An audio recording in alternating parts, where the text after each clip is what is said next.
The war had ended, but the ocean had not gone quiet. In 1945, as cities smoldered and empires withdrew their borders, the sea became humanity's last untouched frontier, vast, silent, and unclaimed. And in that silence an idea began to form, a whisper of a machine that could travel endlessly beneath the waves, unseen, unheard, powered by the same force that had leveled Hiroshima. The atom, once a destroyer, could become the heart of a new kind of predator.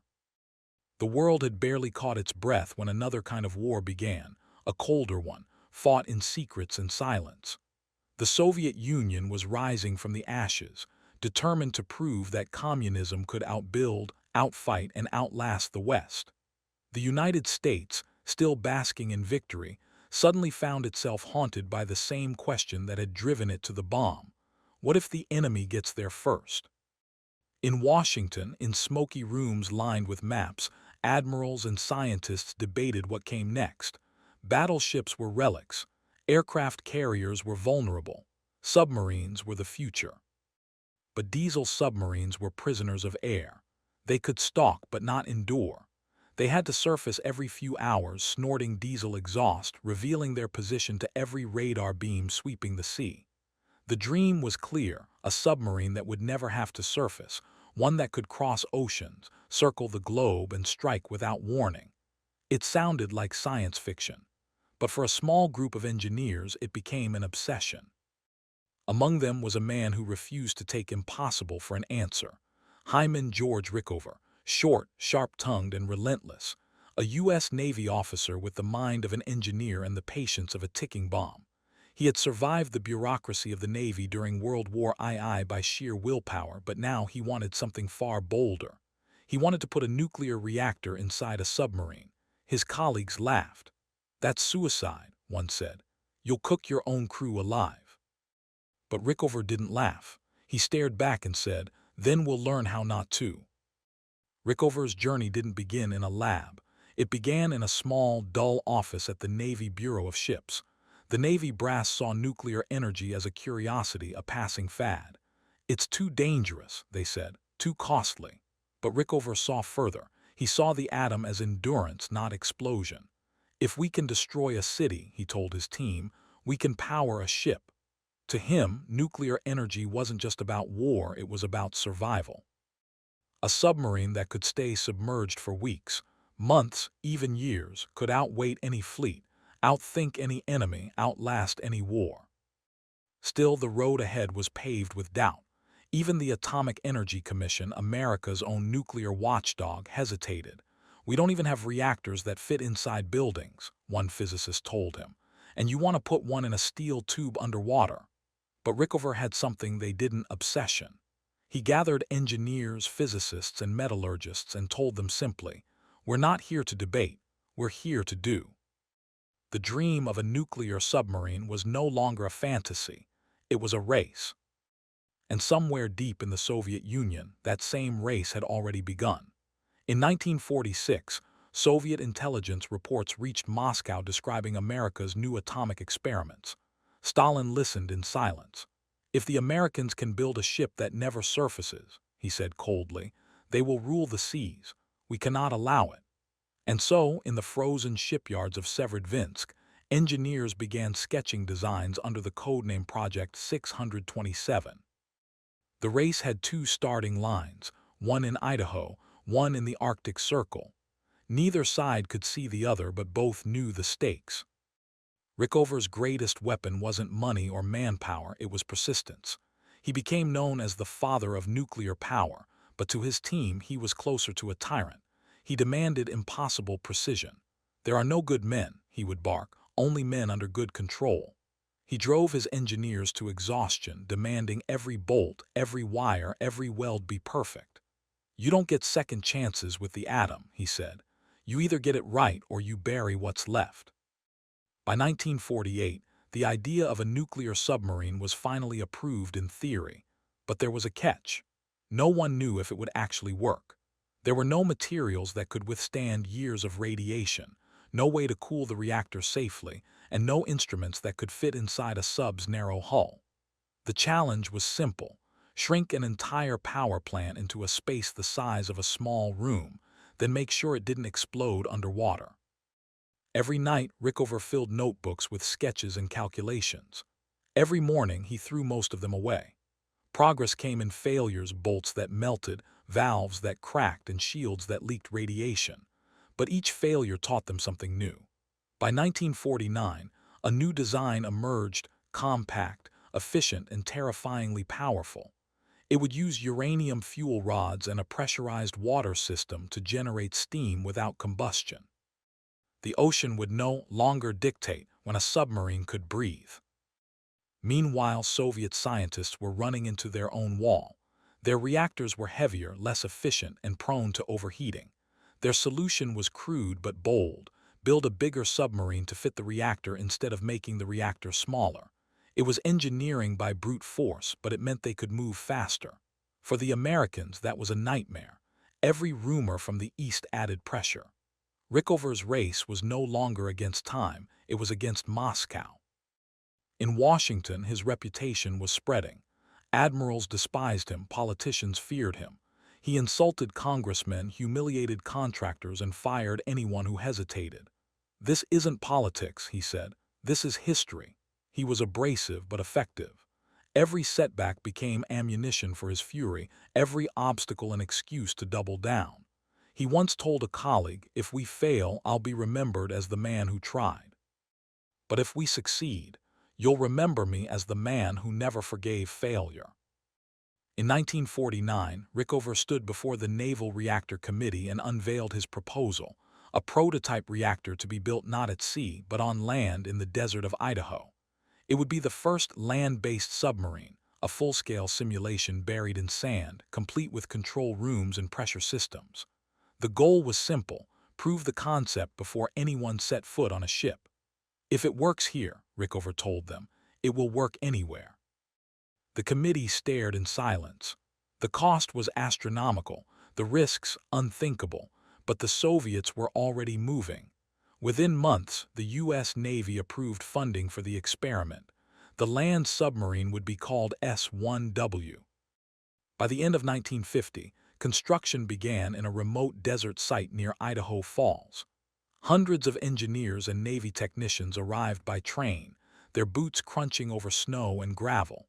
They were building a submarine where there was no water, a reactor where there was no sea. Locals watched in confusion as cranes lifted steel domes into the sky and rumors spread of atomic ships. At night, a single glow illuminated the camp, a sign that the race for the atomic submarine had truly begun. Rickover stood before his unfinished creation, wind howling across the empty land. The desert stretched endlessly, cold and silent. He placed his hand on the steel frame and whispered, "Someday, this will move without ever needing air." His engineers thought he was dreaming, but Rickover knew something they didn't: the Soviets were closer than anyone imagined. As winter closed over the desert, telegrams arrived from intelligence officers in Europe. The Soviets had begun testing components for a submarine reactor. "They're catching up," one message warned. Rickover read it, folded it neatly, and said only, "Then we'll work through Christmas." And they did. While others celebrated the holidays, his team worked day and night, welding steel, testing valves, calibrating control rods. In that frozen Idaho wasteland, humanity's most dangerous invention was quietly taking shape. The dream that began as a whisper was now metal, wires, and radiation. The atomic submarine was no longer fantasy. It was becoming real, one weld at a time. And though no one yet knew it, this race beneath the waves would soon redefine power, politics, and peace for generations. The desert wind cut across the frozen plains of Idaho like a blade. It carried the sound of hammers, the whine of cranes, and the murmur of men who were building something the world had never seen. Buried beneath the sand and snow was a shape that didn't belong there: a submarine on land. It had no propellers, no periscope, and no ocean to sail in. But inside it, engineers were assembling the first nuclear heart ever designed to move a vessel. They called it the S-1W. The site looked more like a secret cathedral than a factory. Vast steel arches enclosed the reactor chamber, and from dawn to midnight sparks danced like stars. Rickover moved among the workers with a clipboard and a glare sharp enough to cut steel. Every rivet mattered. Every bolt was checked twice. If one man fails, he warned, the ocean will bury 100. He was not building a ship. He was building faith in the idea that mankind could harness the atom and survive its own creation. And for a time, it seemed impossible. Even in theory, no one knew if a compact nuclear reactor could stay stable under pressure, or how to shield a crew from radiation without making the submarine too heavy to float. The early tests were brutal. Steel cracked, seals melted, and instruments failed without warning. At night, exhausted engineers would collapse on their drafting tables. Rickover would still be there, packing in silence. By early 1951, the desert reactor was nearing completion. Thick concrete walls surrounded the vessel, a fortress of science in the wilderness. The design was unlike anything built before, a pressurized water reactor, cooled and contained with military precision. Inside, uranium fuel rods sat at the heart of the core, the smallest nuclear furnace ever created. The entire system had to run flawlessly, not for minutes, but for months. "This isn't a bomb," Rickover told his team. "It's a promise." But outside that lonely desert, the race was intensifying. Deep within the Soviet Union, Stalin's engineers were rushing their own reactor design under the watchful eye of physicist Igor Kurchatov. Their codename was Project 627. Intelligence leaks reached Washington, Soviet test reactors were running, and one might soon be sea-ready. It was a nightmare Rickover had foreseen. The ocean wasn't big enough for two nuclear powers to test their luck beneath it. In the desert, the Americans worked faster.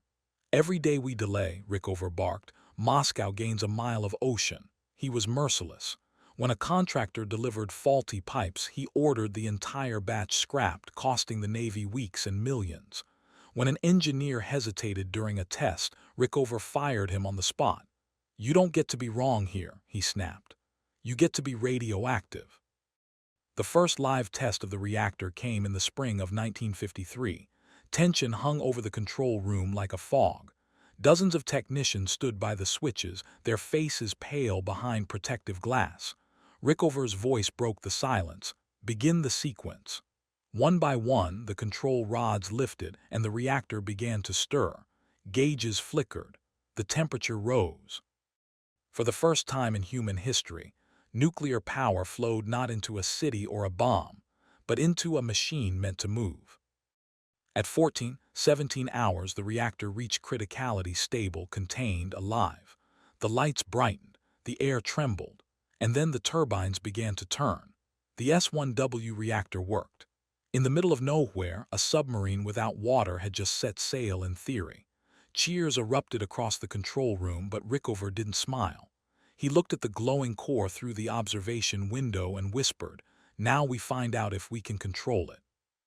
That night, as the desert went dark, he stood outside the test facility alone. The air smelled of ozone and steel. Somewhere beyond the horizon, Soviet scientists were likely watching their own reactor flicker to life. The race was no longer about who could imagine it first. It was about who could survive it.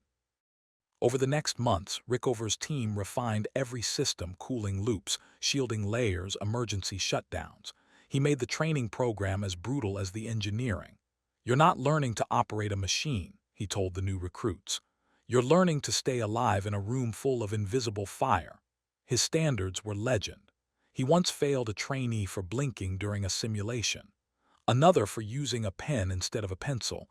"You can't erase a pen underwater," he barked. His reputation spread through the Navy. Some called him a visionary, others called him a dictator. But his results were undeniable. In 1 year, the S-1W reactor achieved more stability than most land-based nuclear plants had in 5. When it powered a full-scale turbine assembly for the first time, Rickover finally allowed himself a rare smile.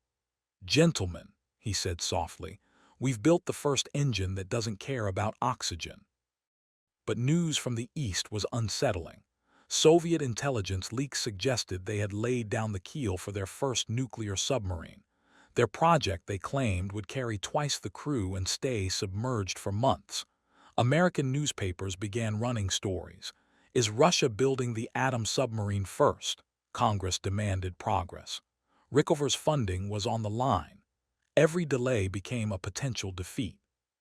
To prove the technology worked, Rickover proposed the next step, to install a live reactor inside an actual submarine hull.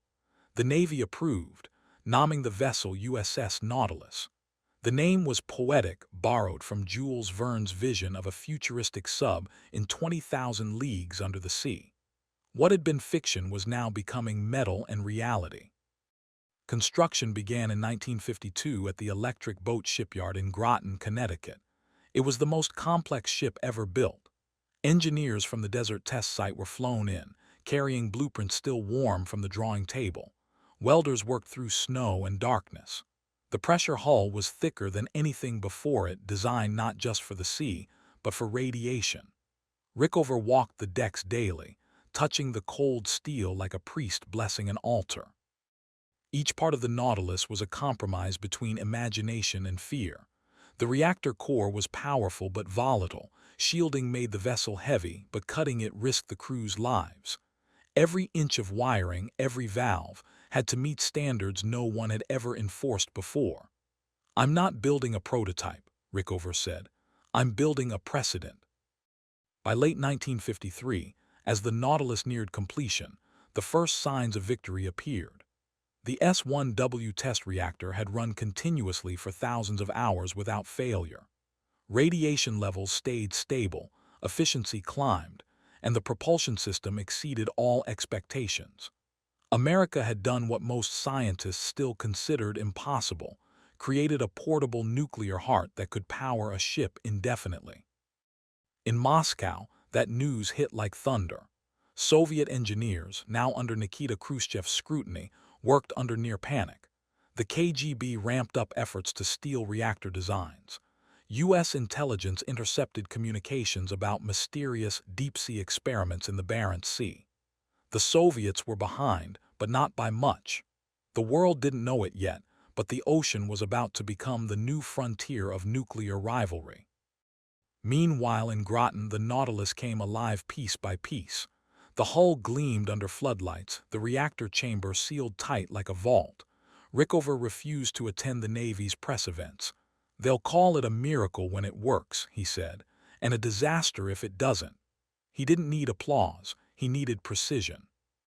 January 1954. The S-1W reactor had been running flawlessly for over a year. Final safety checks were complete. In the control room, Rickover watched as the Nautilus's systems came online for the first time. "Initiate startup sequence," he ordered. Slowly, the power climbed. Turbines began to spin. Gauges flickered green. The room was silent, except for the hum of energy that seemed to come from the Earth itself. After years of theory, tests, and sleepless nights, the USS Nautilus was alive. The crowd at the shipyard cheered, but Rickover remained stone-faced. He wasn't celebrating yet. "Now," he said, "we take it to sea." Outside, snow fell over the Connecticut River. The Nautilus lay at her pier, her hull steaming in the cold. Inside her, the future of naval warfare waited in silence. Across the ocean, in the icy shipyards of Severodvinsk, the Soviets raced to close the gap. The Cold War had found its newest battlefield, the one no satellite could see, no radar could trace, and no human could survive without courage or madness. The world would soon hear the words that marked the dawn of a new era. But before that day came, Rickover stood alone in the dim light of the control room, watching the dials settle into perfect harmony. He placed his hand on the panel and whispered to himself, "We've done it. The ocean just got smaller." The sky over Groton was gray and cold, the river frozen in silence. Inside the USS Nautilus, the air hummed with restrained anticipation. Men moved like ghosts through the narrow steel corridors, their breath fogging in the cold light of the control panels. On January 17, 1955, Commander Eugene Wilkinson took a deep breath, pressed the intercom button, and spoke the words that would echo through history: "Underway on nuclear power." For the first time in human existence, a ship had cut its ties to the surface world. The age of the atomic submarine had begun. As the Nautilus slid silently beneath the waves, no diesel engine broke the calm, no exhaust betrayed its path. It glided like a shadow through the deep, moving faster than any submarine before it, capable of staying submerged not for hours, but for months.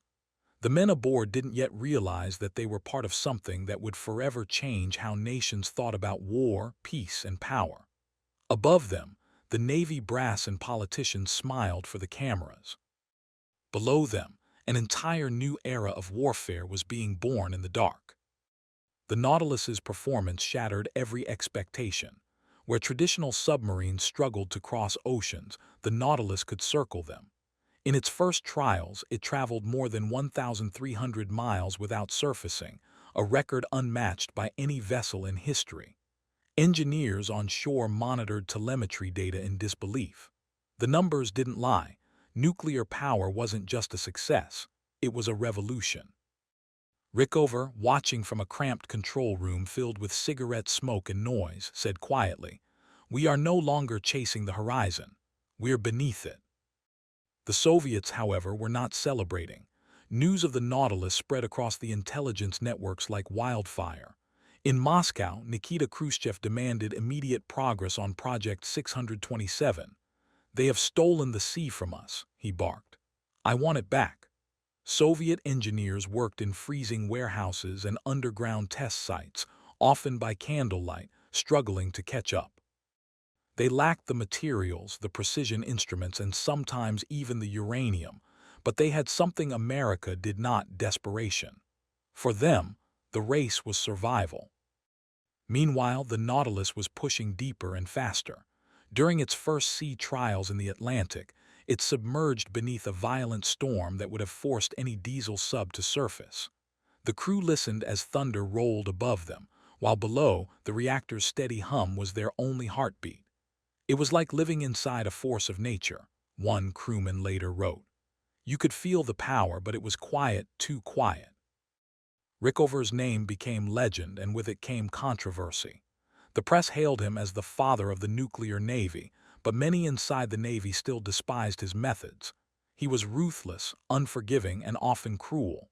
He personally interviewed every man who served aboard the Nautilus, rejecting hundreds for the smallest signs of weakness. "A mistake on this ship," he told them, "won't just kill you, it will change history." His obsession created one of the most disciplined crews ever assembled, and in turn, the most formidable vessel ever launched. In 1957, the Nautilus completed a 2,100-mile underwater journey from New London to Puerto Rico without surfacing once. Newspapers called it the submarine that never sleeps. The Soviet press, meanwhile, called it a ghost of the capitalist sea. But the truth was simple. The United States now controlled the underwater frontier. The balance of power had shifted, and the world could feel it. But beneath that triumph, another kind of fear began to grow. What if these reactors failed?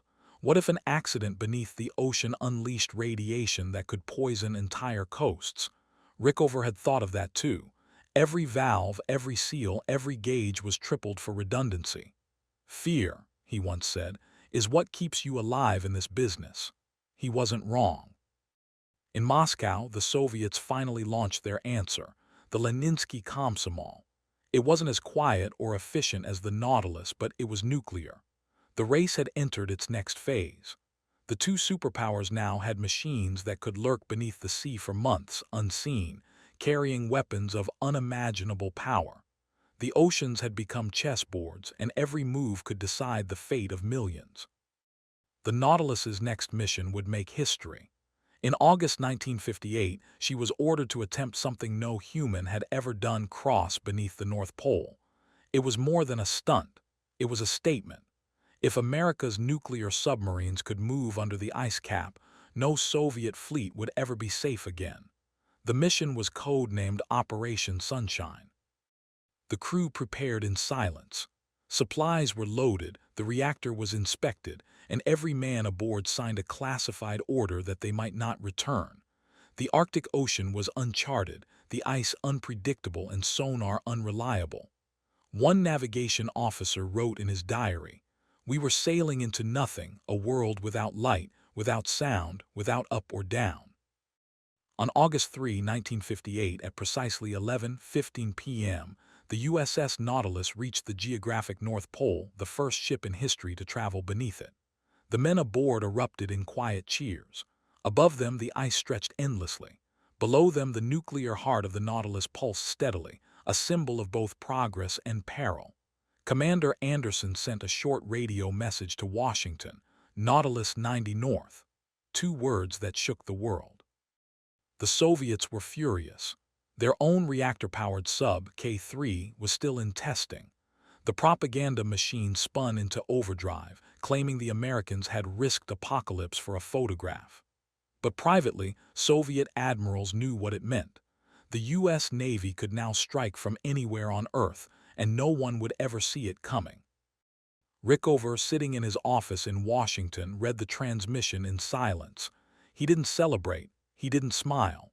"We've just buried the surface Navy," he murmured. For him, it wasn't triumph. It was transformation. The ocean had been conquered not with sails or cannons, but with silence. In the years that followed, both nations built fleets of nuclear submarines, fast, quiet, and armed with ballistic missiles. They became ghosts in the deep, invisible sentinels of destruction. Each one carried enough firepower to erase continents. Yet, paradoxically, their very existence kept the peace. Mutual destruction, as one strategist said, became mutual survival. Rickover's nuclear navy spread across the world, from the USS Enterprise, the first nuclear-powered aircraft carrier, to an entire fleet of atomic submarines patrolling every ocean. The Soviets matched them, ton for ton. Soon Britain, France, and even China followed. The sea, once a place of exploration, became a vault of fear. At any moment, under any wave, there could be a ship holding the power of 1,000 suns. But Rickover never saw it as glory. "The reactor doesn't care about politics," he once told a journalist. "It only cares that you respect it." He understood what he had unleashed, a technology that made humanity safer by making annihilation possible. He spent the rest of his life enforcing standards, preaching caution, and reminding every young officer of what the ocean demanded: humility. By the time he retired in 1982, over 100 nuclear submarines had been built under his watch. Not a single one had suffered a reactor accident. In the Navy, they called that the Rickover miracle. He called it just doing the job. In Moscow, years later, Soviet engineers would admit what Rickover had already known. They had been years behind, and even when they caught up, they never matched the American obsession with safety and precision. One Russian admiral said quietly, "Rickover didn't just build a ship, he built a culture." And that culture endures.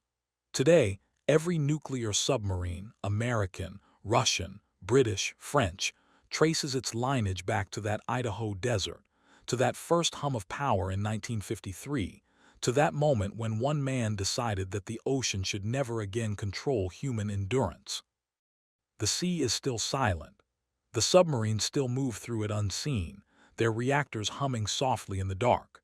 And if you listen closely beneath the waves, you might still hear the faint echo of a voice from 1955, calm, steady, certain, saying, "Underway on nuclear power."